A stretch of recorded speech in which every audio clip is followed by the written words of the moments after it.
So many bright minds.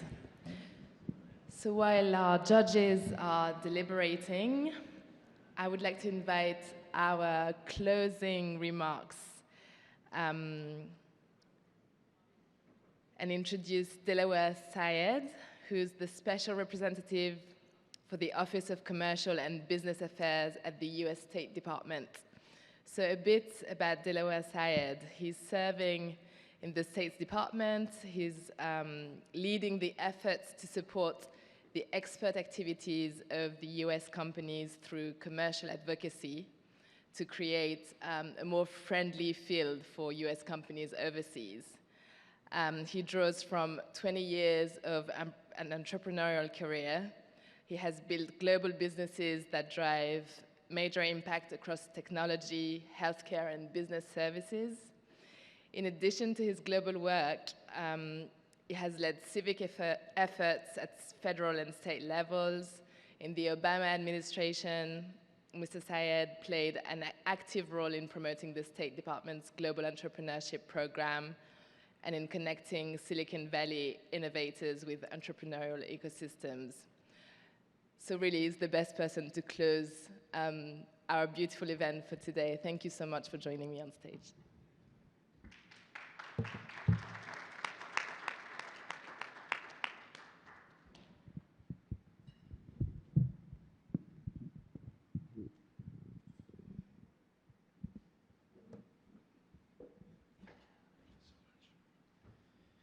Hi, everybody. And I know I'm the last speaker, and you've heard from many folks. And I'm in between the results, so we'll keep it short and sweet.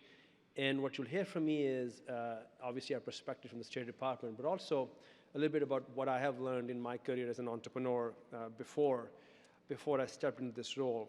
So again, thank you so much for having me, and congratulations, everybody, for being here. And I was pretty wowed by the energy of the folks who presented. And also, very nice to see female entrepreneurs who were outnumbering in the final pitches. As you mentioned, I come to this job from my career in Silicon Valley. I spent more than 2 decades in the venture community. And a lot of what we do is, frankly, informed by the work. So I have been in your shoes, if you will, not too long ago, and understand both the opportunities and challenges that you every day face as an entrepreneur. So look, our view is that more than in any other place on the planet, fintech is actually an enabling and literally is a builder towards building the foundation of economies in Africa, more than any other place. Just because when you look at some of these products and services that we just heard about now, they're not just fintech, they're actually building the basic blocks of a modern economy in Africa. And that's why this is so important. This summit is so important, and we are so glad that we've been supporting it year over year.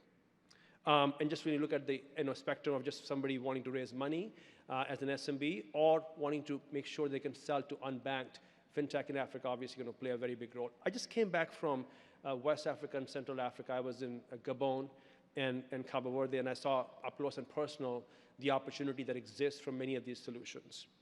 Now, so what can US founders, those of you who are founders in the room, can do to help deliver on this broader cause, even as you look to develop your ventures? So there are a few things that I'm going to share with you, and consider them a call to action, if you will, a call to duty.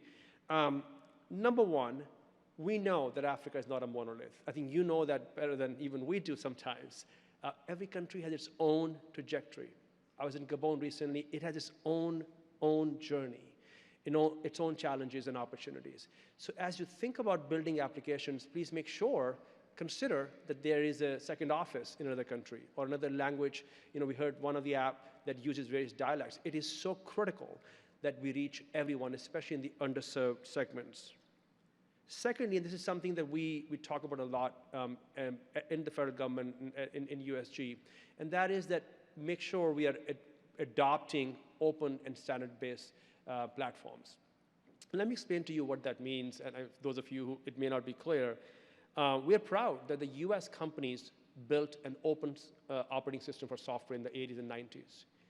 Just imagine if we did not have an open software platform, if we didn't have Windows the likes of Windows, where will be all of us and the world will be? That was an open system. It allowed so many folks to come and build applications on top of it. It allowed many, sometimes the blocks that you're using to build the applications on top of it. It is very important that we continue to adopt those systems. In fact, we would like to see many of you build those open systems versus closed systems that often come from more authoritarian regimes. And frankly, that don't serve the good for the world, and not to speak of the values equation that we also have to balance. That's something we will always continue to encourage. And third, it's all about talent. You know, I've been in your shoes as an entrepreneur. There are two things that I was worried about every single day, or I would focus a lot about. One, thinking about raising my next round of funding, and second, about sourcing and retaining talent. Companies are people, and great companies are built with great people. One stat that I recently read has stayed with me. There are, according to Google, roughly 716,000 software developers in the whole of Africa. Let me repeat, 716,000 software developers in the whole of Africa. Continent that'll be home to 1 in 4 human beings in 2050 has less than 750,000 software developers. That is not enough. It is by far not enough. Hopefully all of these companies that you heard from today and those who couldn't get to the stage will go on to become big companies. They alone will take a big chunk of these developers. And let me also say, they're not all necessarily globally competitive as developers. They also happen to be only in 5 countries, major countries that you all can think of. So how do we close that gap? Because without people, without software developers, without creative folks, without data scientists, we cannot build and we cannot scale these companies. So there are a few thoughts we have, and this is why the President's Digital Transformation Initiative talks so much about the skill gap that has to be met. One, as you consider hiring people, make sure you're investing in them for the future. You know, in Gabon, I recently met a number of folks in an incubator. They were actually recruiting folks right out of high school and training them. We have to make sure we are as inclusive as we possibly can. Diaspora can also play a very big role. We are very proud to have a huge African diaspora in the United States. Many of you should be investing in upskilling and giving your skills and time as well. And that has been done, by the way, in other places in the world, and there is no reason we cannot focus on Africa as well. But that's something we have to be very mindful, both in government, in the private space as well. And finally, sort of my final sort of call to action is, you all also have a very, very big role to strengthen the entrepreneurship ecosystem. You know, entrepreneurship is a state of mind. You know, one of the things that I really appreciate in Silicon Valley, living there for 25 years, is, you know, you could almost get advice from anyone. You could reach out to folks, and people will give you time. And almost all the time without worrying about what's in it for them. That ethos is in part what made Silicon Valley what it is. Because often as an entrepreneur, you don't have a playbook. You're learning from each other. And so you are the playbook, and you have to offer that to those who are not in this room, who are not in these communities where you often come from, who are in underserved areas. And one thing I often like to call out, make sure you mentor folks. Consider mentoring a couple of people a month.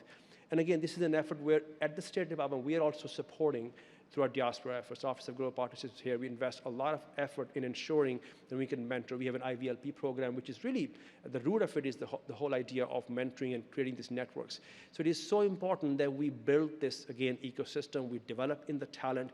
We adopt open platforms. In fact, you help us create and strengthen those open platforms. And we are inclusive as we think about building the future of Africa. So we are rooting for you, proud of all the amazing work that's going on. And again, thank you so much for having me, and good luck to all the folks who presented today.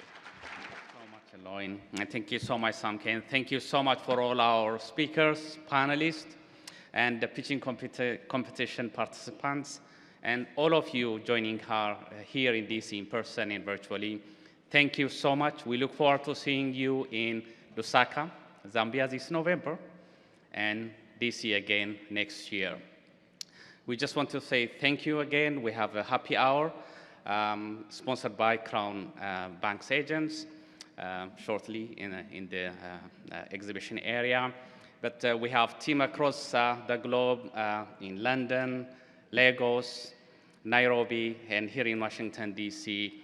Want to say thank you for everyone who made this event a possibility, including our lead organizer, Andrew. Andrew, do you want to say something?